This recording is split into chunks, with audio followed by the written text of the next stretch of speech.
just to give you a little bit about our district in Hampton, our district is 1-to-1 devices from 2nd to 12th grade. So every student in 2nd and 12th grade has a device. The younger kids have iPads, and then I believe in 4th grade they start with laptops. So as you can see, 1st grade, we don't have yet devices. Next year is supposed to be, now with the budget, I'm not sure how that'll work, but we are supposed to have iPads for 1st grade next year. So at the beginning of all this, when we were sent into the remote learning, we really had to rely on our parents and the devices that they had at home. So there was some growing pains with that. And as you can see on this screen, we had a couple, Hampton had some FID days, which if you're not familiar with that, that's flexible instructional days, which Hampton was granted by, I guess, the Pennsylvania Department of Education, where we had a couple days in case of, those were originally made for in case we had snow days. The kids would get one snow day off, and then the second FID day, we were able to send out plans for them to do online just for like a snow day. So never imagining that our FID days would be used for something like a pandemic. We had the first couple days, we had already originally made some lessons in case of school closures because of things like snow and emergency days. So the first couple days were like that, and then because we are fortunate enough to have the devices, we transitioned right into remote learning. So Hampton was really fortunate in that we did not lose any days of instruction. We've continued with our online learning, and we kind of went full steam ahead. So the way Hampton has it set up is that we as teachers send out lessons Monday and Tuesday. Wednesday is called a pause day, and that is for students to make up any work. That's a time for teachers to meet with students who are struggling, have small group sessions, any kind of, today I had a faculty meeting, any kind of meetings like that. And then Thursday and Friday, the kids have lessons also. So that has worked out really well. I have 3 children of my own, and I know they appreciate that extra day in the middle. So that's been really awesome for Hampton. So I guess the number one thing when I came into this remote learning, the first couple days we were sending emails to the parents. Here's what you need to do in reading. Here's what you need to do in math. And here's a couple links that you need to click on and work out. So it was sort of scattered. We were all, learning together. I have a great team to work with. In my building, I have 2 coworkers. And then across the district, there's 9 of us. So we are all very close. We work together and we share. The number one thing that I would hear from parents is they were lacking that structure, that they didn't understand, the kids didn't understand why we were doing what we were doing. And I think what I have found with these little ones is that it affected them more than we thought. I think originally I thought, oh, they're little, they'll adjust, but I think they really needed to see that life wasn't going to be turned upside down for them.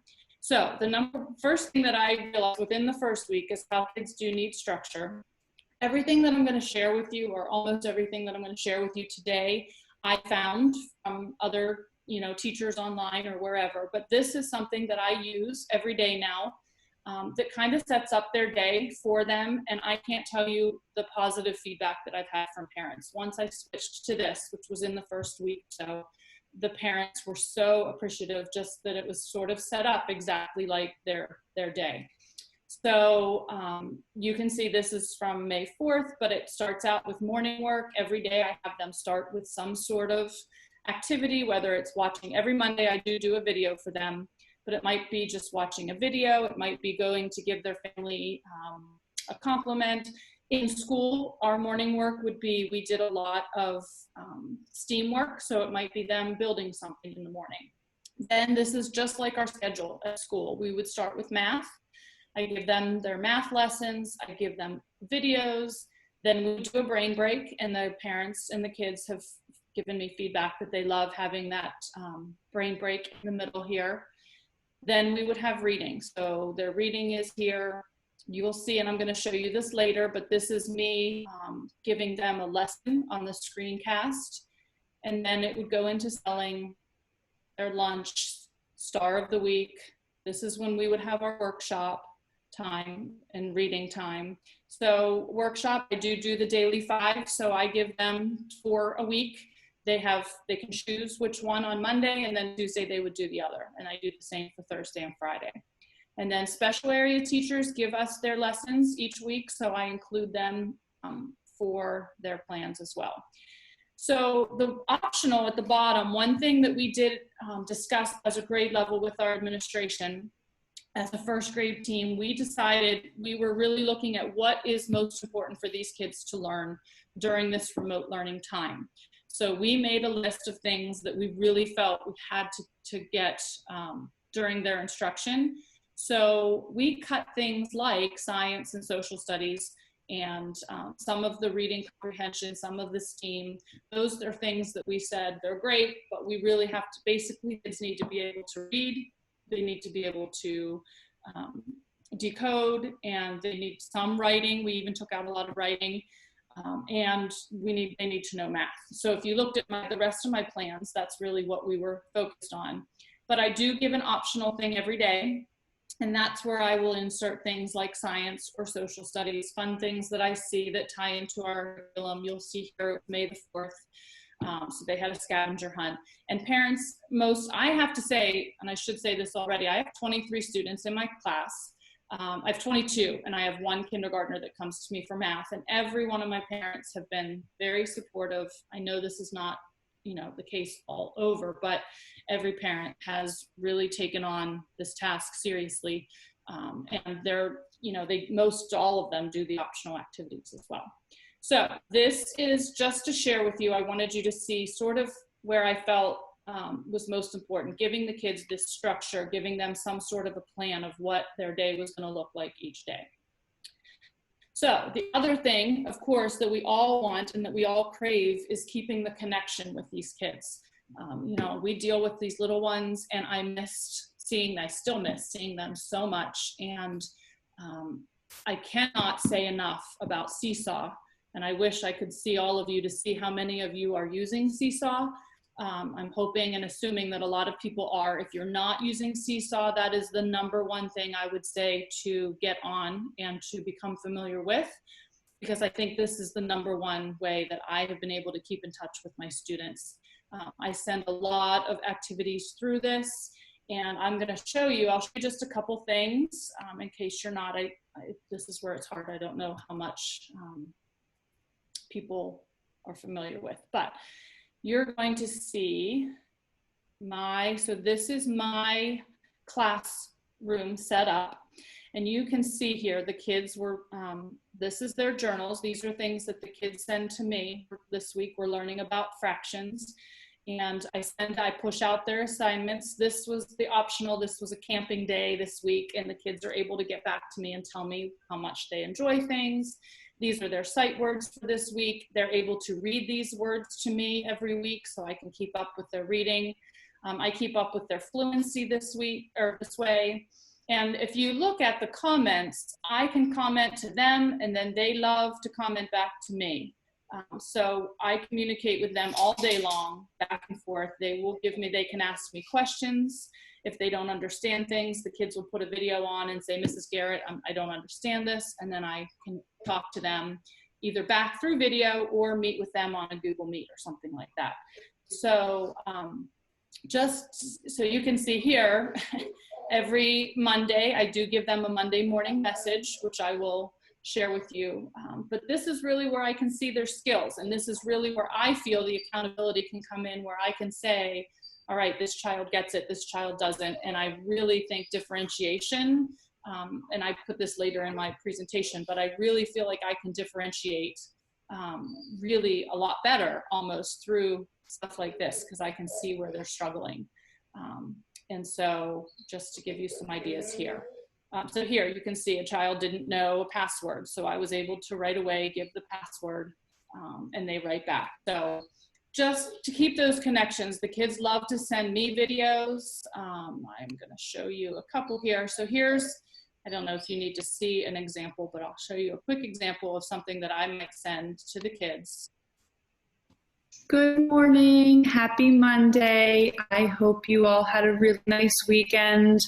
It finally feels like it is spring. The weather yesterday was perfect. I hope you were able to get outside and ride bike, or take a walk, or do some fun things with your family.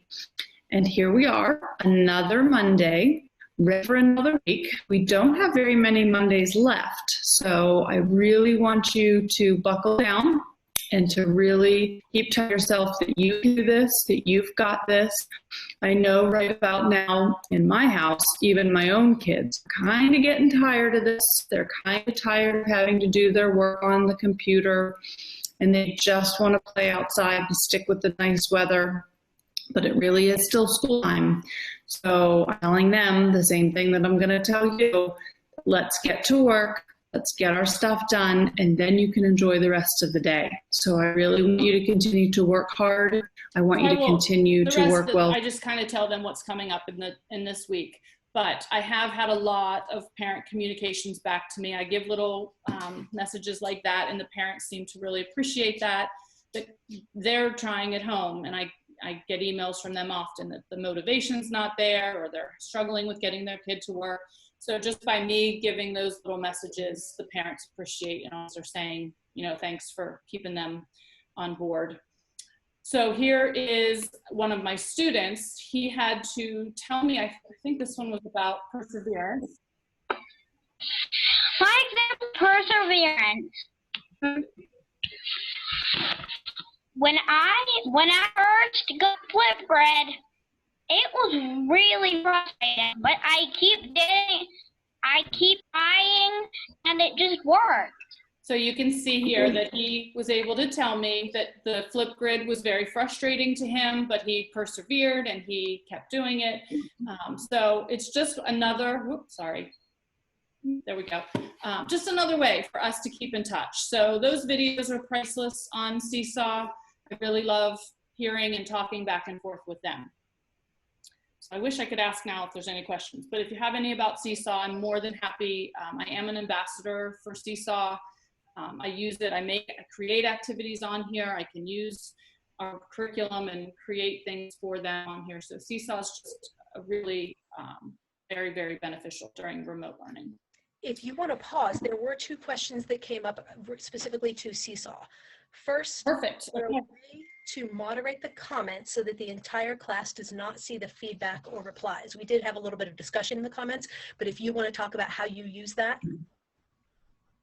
I'm sorry, you cut out at the beginning. Oh, sorry. And is there a way to moderate the comments so the entire class does not see the feedback or the replies? Yes, yep. So one of the things that just started with Seesaw, I think, at the beginning of this remote learning, I'm going to open up mine again to show you. So my kids are in the classroom app, so they are not able to see each other's work, each other's comments, anything I say back to the kids. So if you're not familiar with that, this link up here, use Seesaw for home learning. This is where I went to. And at the very beginning of all this, like day 3 of knowing that, okay, we're going to be home and we're going to be doing this, I sent an email to my parents, which I can show you. I don't know how to, hold on one second. Yeah. There's also a thing on here with messages. So you can send messages to the kids or to the families. So at the very beginning, here we go. You can see this is the very first email that I sent, or message that I sent. This was the link that told them all about the classroom app. And then I sent each student their own, so they have their own, this is back to his, this is Ethan's code. So this code means that when he goes into his activities every day, he is in his own little journal. So the parents cannot see anybody else's. And the other thing, that when kids reply to me, it comes only to me, and until I accept it, it doesn't even get seen by the parents, their own parents. I have to accept all comments. And that's the same when they were in the classroom. If the child would comment on another person's work, because it was a little different when they were in the classroom, they would all come through me and filter through me. And if there was anything that I didn't think should be shown to everybody. I just delete it. And so teachers have full access or full control of that. Was there another question?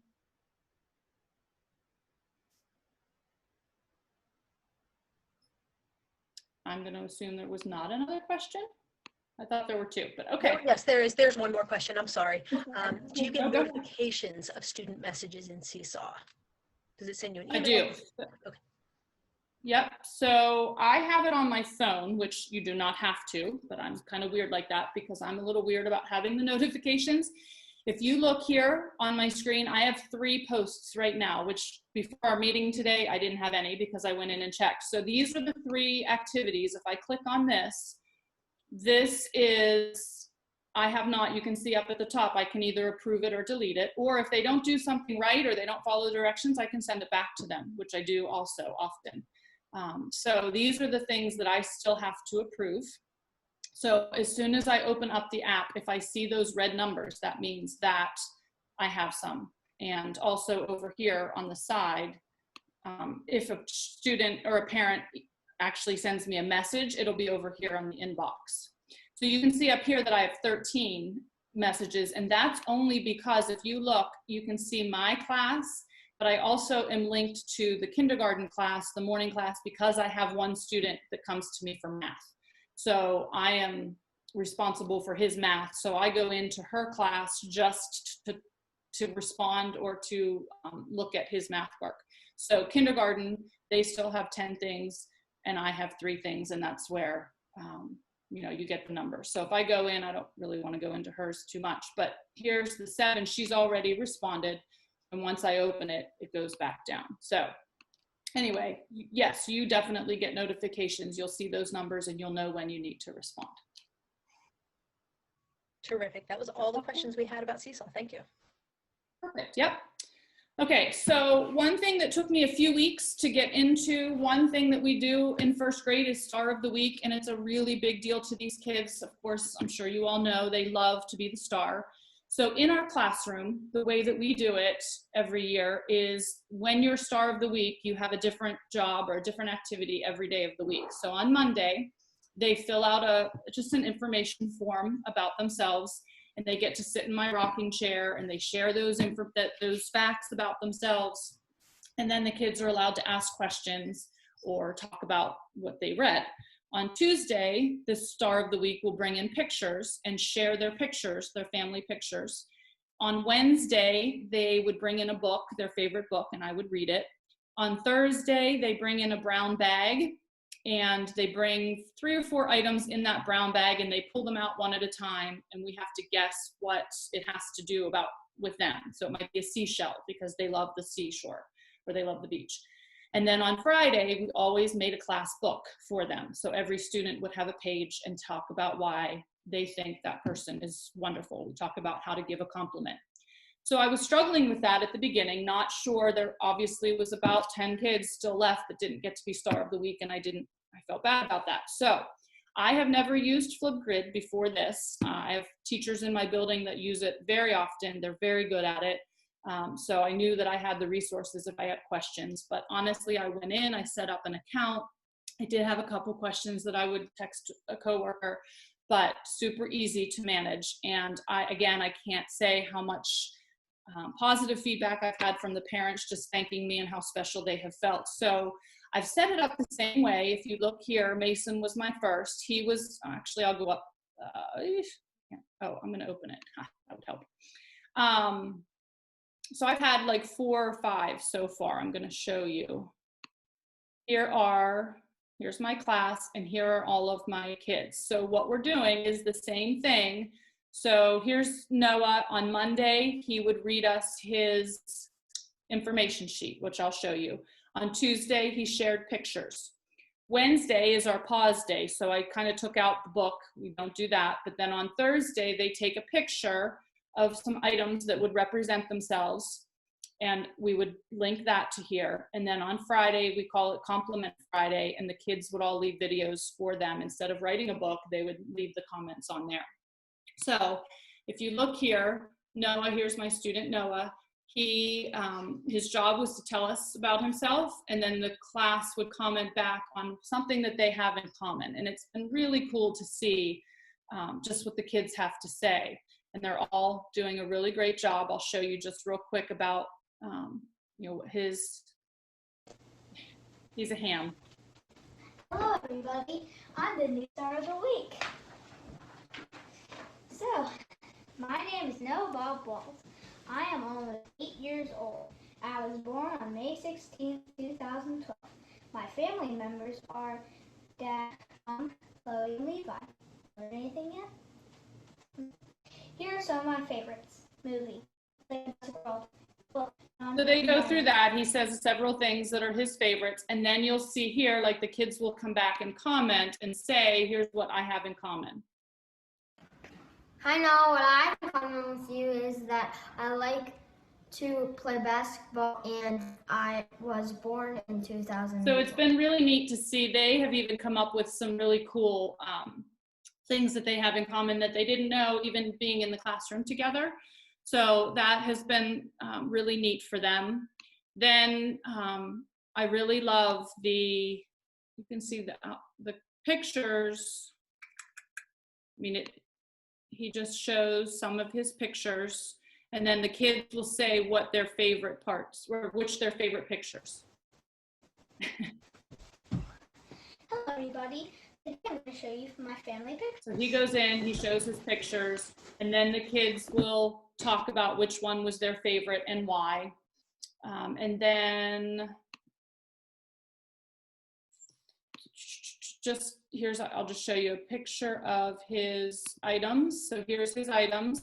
You can see a dinosaur, a drawing pad, a watch, like a notebook, and then another dinosaur. And I can tell you he's obsessed with drawing and anything dinosaur. But the kids then will tell what they think, and then by the end of the week, Noah will go on and tell what they actually did mean. So the kids have enjoyed trying to guess what that meant about them.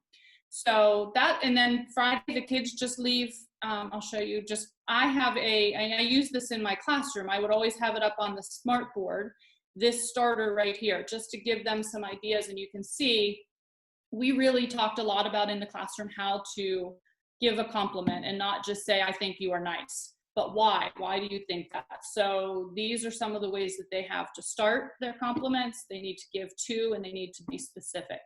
And the kids, again, have done a really great job. So it just makes the kids feel good. It helps to keep them connected. So that's another idea. Do you want to stop for any questions? Are there any questions about Flipgrid?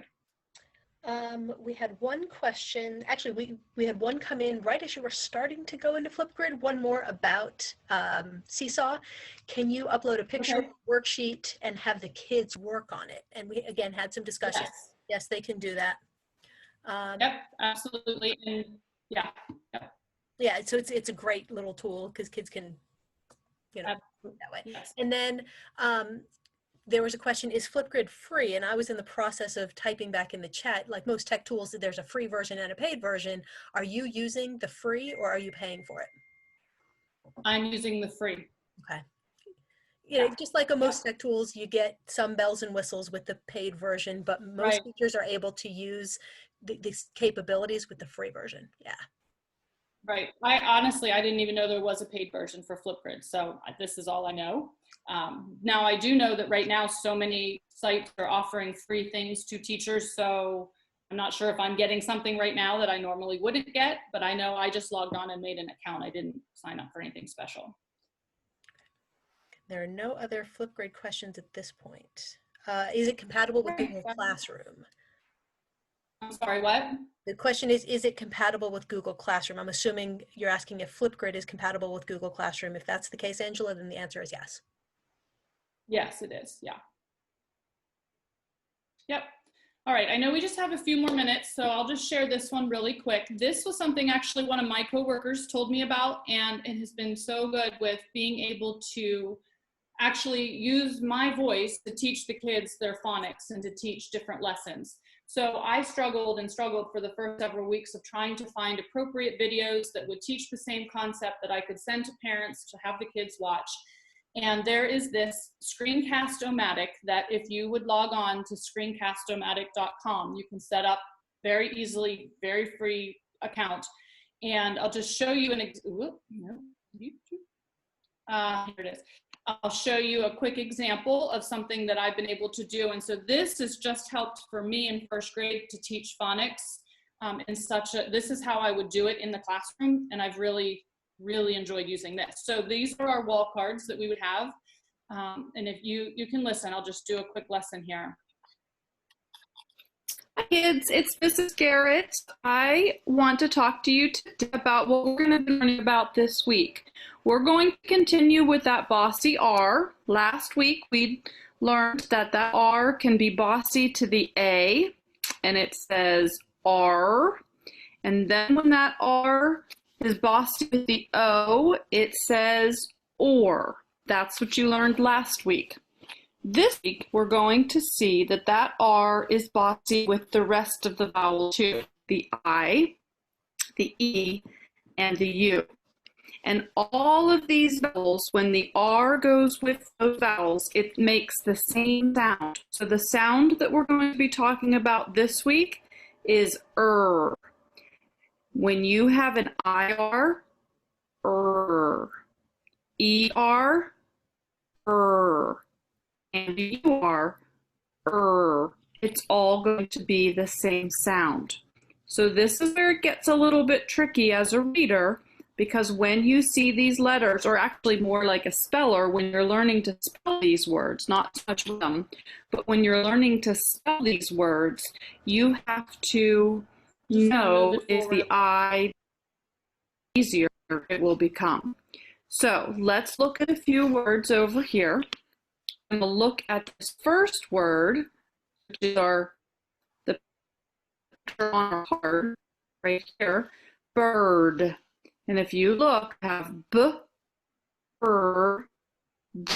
It's in the middle of the word, and it's the IR spelling. Lesson, but I go through 3 or 4 words, and I teach the kids and talk to them about the sound of the week. So this is just another tool that I have really found is great for me to actually be teaching the concept the way that I want it to be taught, and not by some video that I'm randomly trying to find. So that is, are there any questions about Screencast? Nothing specific about Screencast-o-matic, but there was a question, are you using Canvas as your learning platform? And I said, I didn't think so. I thought all of this is living pretty much in Seesaw, but if you can just clarify. Yep, everything I do is through Seesaw. Something like this, though, I make a link and I just send that link. So if you go back to my lessons, and I open this up real quick, you'll see it says under reading, listen to Mrs. Garrett here. So this is just on my Google Doc, and I also send a PDF form to my parents every day. But they click on here and they can open this up and it goes right to the video. So this is what they would be listening to. So I don't even need to put this on Seesaw. I can just send a direct link.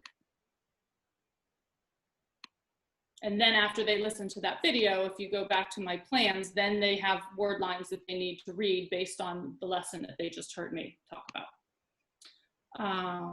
So just to wrap up, and then I will be happy to answer any other questions. The lessons that I've learned, I already talked about. The number 1 lesson is really just the structure, the consistency, being able to see my face, hear my voice, know that their day is set up, that I'm in this with them.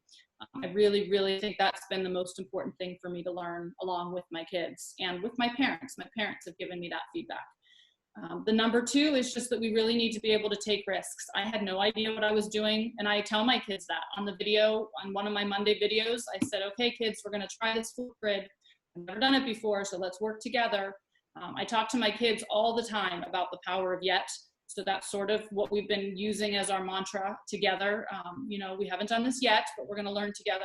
So I think we just need to take risks. There's a lot of new things and tools that are fantastic that I never knew or never had the time really to work on. And then I touched on this earlier, but differentiation, I've really been able to differentiate. I can differentiate on Seesaw, differentiate on the Screencast, you know, making little mini lessons for kids that need it.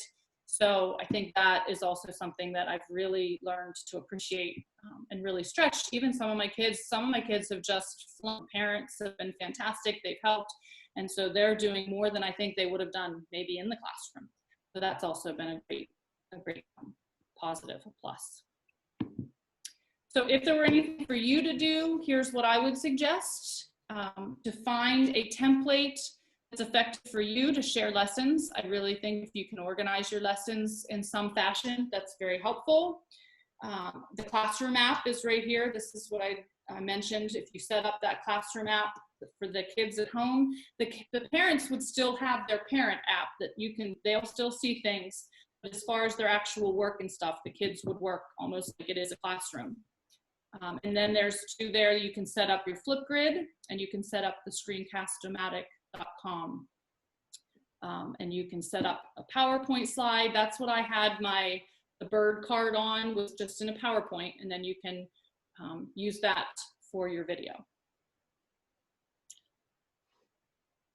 Any next steps for me is that I just really want to continue learning and finding ways to differentiate, find ways to engage my kids. I know we're almost at the end here for us, and it's getting harder, so I'm just trying to find new and better ways every day. And then just to, even whether we're in the classroom next fall or not, just really still incorporating these technologies in either case, because I think there's some really cool things out there for the kids. So that's it. I know we're a little bit over. I'm sorry. Do anybody have any questions?